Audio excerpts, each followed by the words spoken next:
Welcome to the Life with the Gumbs channel. I always say this, y'all know what's coming. You didn't have to, but you did. Thank y'all so much for tuning in with us, for rocking with us. Yes. You know, happy 2025. That's right. Thank y'all so much for being here. Y'all really didn't have to, but we so appreciate our community that we are building here on YouTube, in these YouTube streets. That's right. So thank y'all so much for being here. If you have not already, be sure to subscribe to our channel, Life with the Gumbs. All right, we would love to have you all in our community. Be sure to engage with our videos. Talk back to us because we like talking back to y'all. That's right. Appreciate y'all being here. That's with right. The crew. All right, y'all. So one of the things that we wanted to add to our channel this year, I mean, we've already been doing them via our shorts, but we wanted to have kind of like a more extended version of our movie reviews. Give you a little bit more details, you know? That's a little right. bit more of our perspective. So. Yeah, because we are a movie family. We love going to the movies. Like, speaking for myself, I've been going to the movies ever since I was a child. And then Cleet. Same here, yeah. Same thing. Since he was a child. When I was pregnant with our kids, they were in the movie. Before kids, we were in the movie theater. We used to do the 3 a.m. movie releases. Oh, yeah. Okay. This was before the movie theaters. Shout out to AMC Theater, Regal Theater, Santico's Entertainment. Okay. All the theaters. We love y'all. Hit us up. But anywho, no, but for real, like before, you know, they did the reservation of the seats. We did the, you know, for the big blockbuster premieres like Harry Potter, Transformers, and all that. We were there, the midnight, overnight showings, standing waiting in a line. long But this was line. before kids era.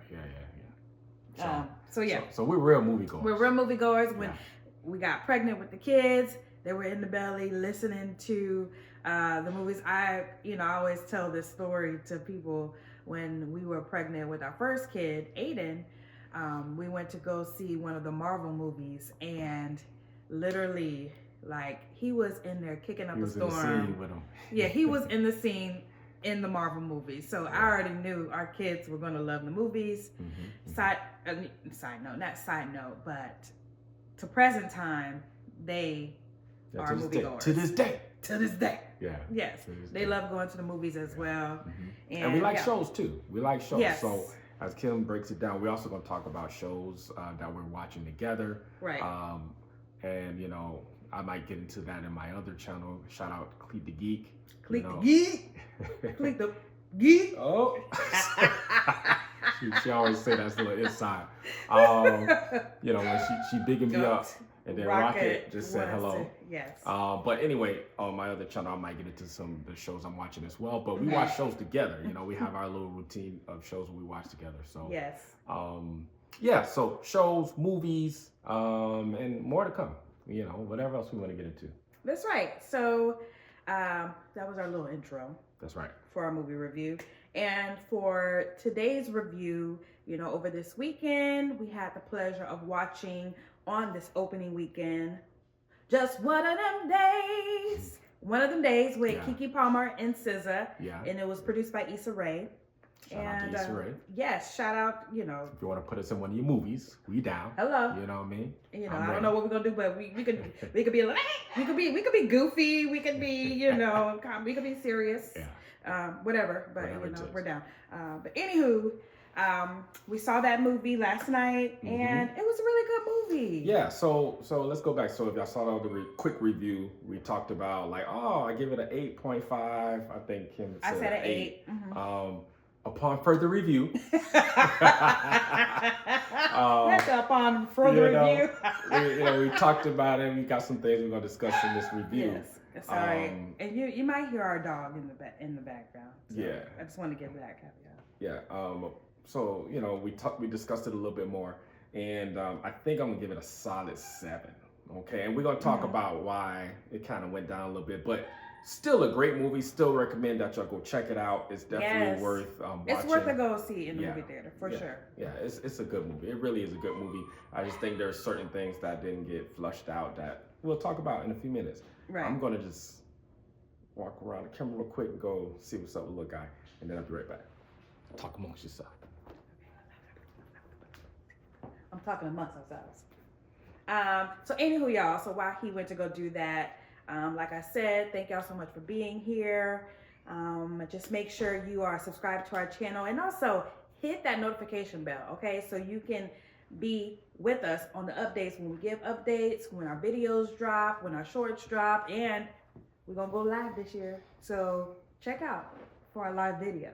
Okay? Oh yeah. Because we're gonna have some. About how we want to go we're gonna live? have some of the lives are gonna be consisting of us giving our like raw reactions right after we see a movie, show, whatever have you, or even an experience, because we are a Disney family. I mean, we stay in Central Florida, so we're like, you know, I believe it's still considered the #1 tourist attraction. City. Yeah. In the world.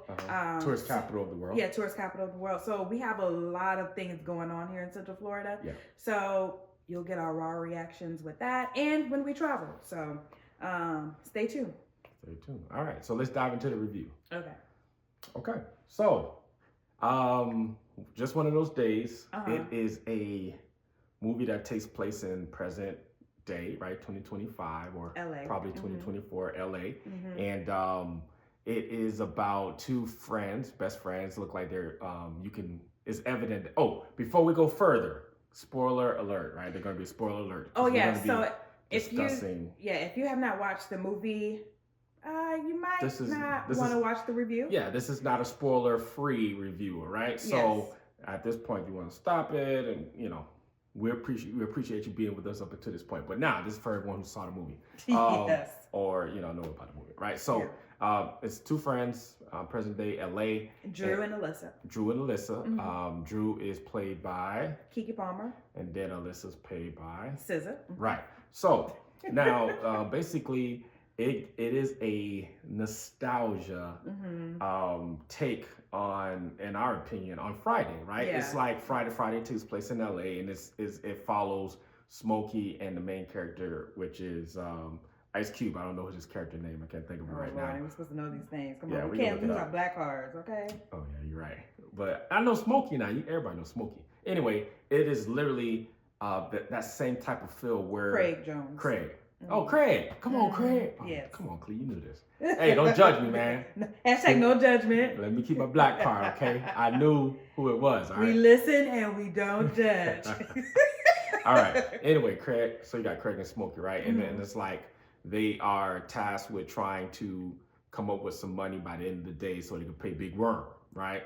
And then from the beginning of that day to the end of the day, all of these things happen. In that one day. Mm-hmm. Same feel, right? Which I thought was brilliant by Issa Rae and directors and everyone who came up with the movie. I think it's a great take, it's great nostalgia, and I think we're just in the season of nostalgia, right? Yeah, Everybody likes like, oh, this reminds me of this. Take us back, you know? Right. So it follows. I mean, not too far back, you know, but yeah. I want to go back to slavery, right? Or segregation. Right? Oh yeah. Yeah, I know what we're talking back about. To the 90s. To feel good, like, you to know, the 90s, nostalgia. okay. Yes. Maybe the 80s. So anyway, it follows the two of them and Alyssa. It's Alyssa, right? SZA. Yeah, Alyssa. So Alyssa, and feel free, you know, you want me to just do the whole recap? You can give the synopsis. Okay. Yeah. So Alyssa, she has this deadbeat boyfriend, and she, she is so enamored with the physicality between the two of them that she allows it to cloud her better judgment. So she gives dude the rent money that her and Drew basically worked hard to come up with for rent that month. Right. And that kind of sets the premise of the whole movie, right? So she gives the money to him. He doesn't give it to the landlord. Yeah. And the landlord is basically saying he's very, in the, I don't know, we consider them the projects. Yeah, definitely in the project. They call it the jungle, Yeah. In South Florida, we call it projects. They call it the jungle in different parts of the country. It's the ghetto, jungle, right? The hood, right? The hood is more, I learned this over time. The hood is more of, the houses that are in an impoverished area, whereas ghetto and projects are the subsidized apartments and things of that nature. So government. Yeah. So there is a distinction between Gotcha. that, but it's still the hood. That's LA hood, right? Mm-hmm. So anyway, so that sets the tone for the story. They need to come up with rent. They don't have the rent money because he done spent the rent money. So now they got to figure out some way to do it. And literally they go through all of these ebbs and flows of trying to one come after up. another. Right. Mm-hmm. Now the main character Drew, she has a love interest that she encounters in the beginning of the movie, very similar to Friday, right? Mm-hmm. And he kind of comes in throughout the story and helps her at different parts of the story. Mm-hmm. And then Drew is actually trying to get she just finished her morning shift from working at the diner that she does really well at, Mm-hmm. and she's actually interviewing for a role of manager for one of the other franchise locations, right? So that interview is later that day as well. So they got to get their rent due. They get their rent money by 6 o'clock or something like that, and and she has an interview at 4. Yeah. So this is like early in the morning. She finds out about the them not having rent. Yeah. And then now that sets the whole tone for the movie. They're trying to find out rent and then get to the interview in time. Yeah. And it's just really, the way that they tell the story and they do flashbacks. I think just the way that they pull into they pull in the culture of LA, like they're showing different parts of the hood side of LA, if you will. Yeah, I want to say like some of their apartment place. I want to say it's like the same place where they shot at for Insecure, where Issa Rae stayed. Definitely at, like, the same neighborhood. First and second season. Yeah. Yeah, that apartment. It looked just the same. Same setup. And quick note, we actually went to the apartment that they shot when we were traveling in LA. We actually got a chance to see it in person. Yeah, take a picture. So me personally, she thinks it's the same. I think it's just it's similar. Similar, right? Because in a neighborhood you're gonna have similar built, properties and stuff like that. So I think it's one of that because it had a pink color. When we went there, it was more green. It was called the Dunes too. And it was called the Dunes, yeah. So it wasn't the same, but it's the same style, right? Same architecture. Anyway, so anyway, that's the overall synopsis. What were your main takeaways from it? What would you say? My main takeaways, I would say nostalgia. Yeah. Of it, because like Cleet mentioned, it gives you that Friday feel, that 90s like movie feel. So like the nostalgia of it with the cameos. I love seeing like all the cameos because like if you didn't like watch too much of the previews or anything, like you didn't know who was gonna show up in the movie. So that was good to see. Yeah. But in terms of theming, I would say, it had several themes in the movie. One being like your environment, like relationships, right? Like friendships, whether it be toxic, non-toxic. Yeah. The company you keep, right? Because, all at the same time, Alyssa, friend, like if it wasn't one thing, it was another, like bad decision making, like every single time until the end of the movie. But if there's like another one coming, like it's going to be more bad decisions eventually. Yeah, nothing changed with her character. Yeah, I was about to say it's a character trait that she has.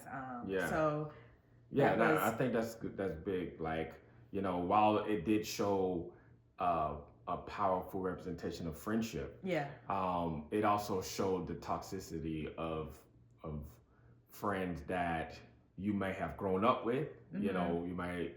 You might have loyalty to, but they may not be the best for you where you're trying to go, because the decisions they're making, it keeps pulling you back. So you see that dichotomy the whole movie. Like every time Drew's taking one step, Alyssa's pulling the 2 steps back. Yes.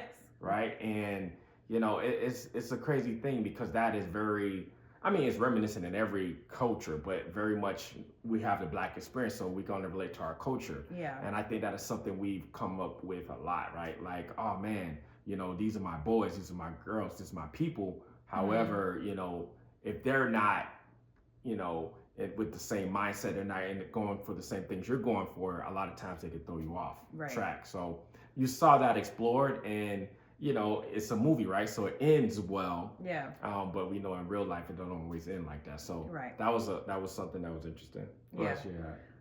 Another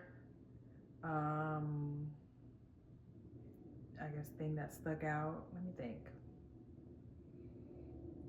For me, it was the woes of the Black experience, right? So I think just like in Friday, just like in this movie, like poverty, like hood, you see the the scraping and surviving, right? You just I can see that, yes. Yeah, you just like the boyfriend, he's hustling, trying to sell shirts and stealing from his girlfriend. Yeah. You got Drew. She's she's working at a diner and she's just trying to interview to be a manager, and that's like, to her, that's like, oh man, we'll be able to pay rent. Yeah. And to have goals or have your bar so low because of your life experience, your environment, it just kind of lets you know like what people are experiencing in America, as Black. So that I think they really did a good job of really showing the world that. Kim and I laughed when we went to our theater. We were walking out and we seen Middle Eastern older. It was like two older women, an older guy, and then a guy that was probably around our age. Yeah. But we just kind of laughed because like, what y'all doing in this movie, right? Because it wouldn't be. It doesn't seem like it's the demographic on the outside. On the outside, but they could love these movies. Okay. We all know this could be their jam, right? Exactly. But we just laughed because it was, it wasn't something that we would thought they would have seen. Yeah. But nonetheless, they seen it. So that movie exposed them to the life, right? And I think a lot of times we think people know. We think they know what we go through, and we think we know what they go through, but we really don't, right? Because we're not in their culture, we're not experiencing it from their lens. So it was really good for them to do that, and I think it is done just like so many movies before. It's done in a very comedic way, right? So it allows it to go down a little easy and really see what's going on. But I think it was good. I think it was a good, fun movie, good chilled experience. Right.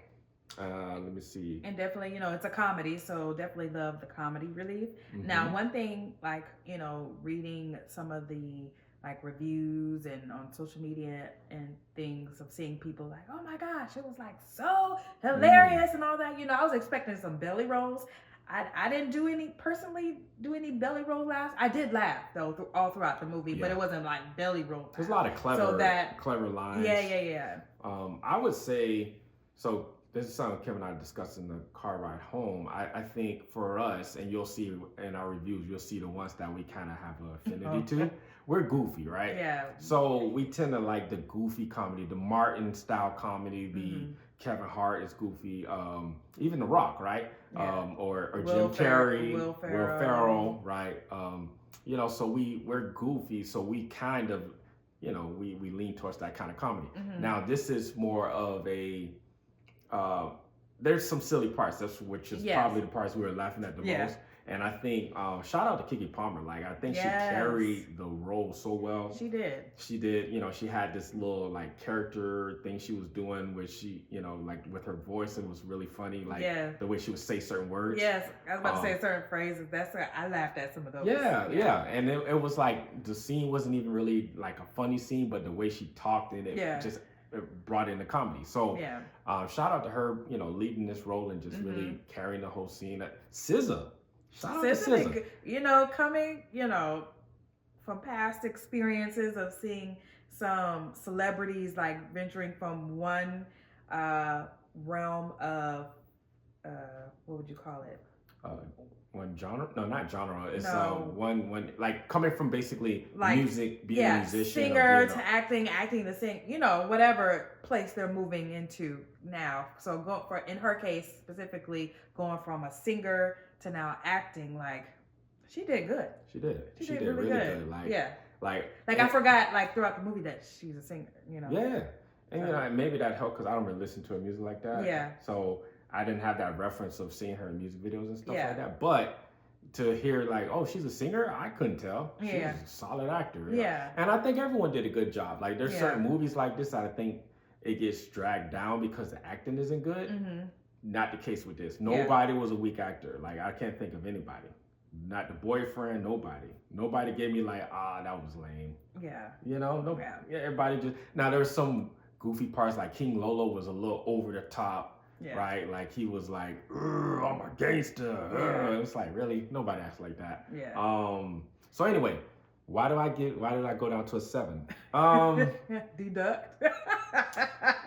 For Kim's point, right? I think because I wasn't belly laughing throughout the whole movie and it's supposed to be a comedy, I'm like, I can't give it, I can't give it a high score. Like that. Yeah. But I did enjoy the storyline. I did enjoy the nostalgia. Yeah.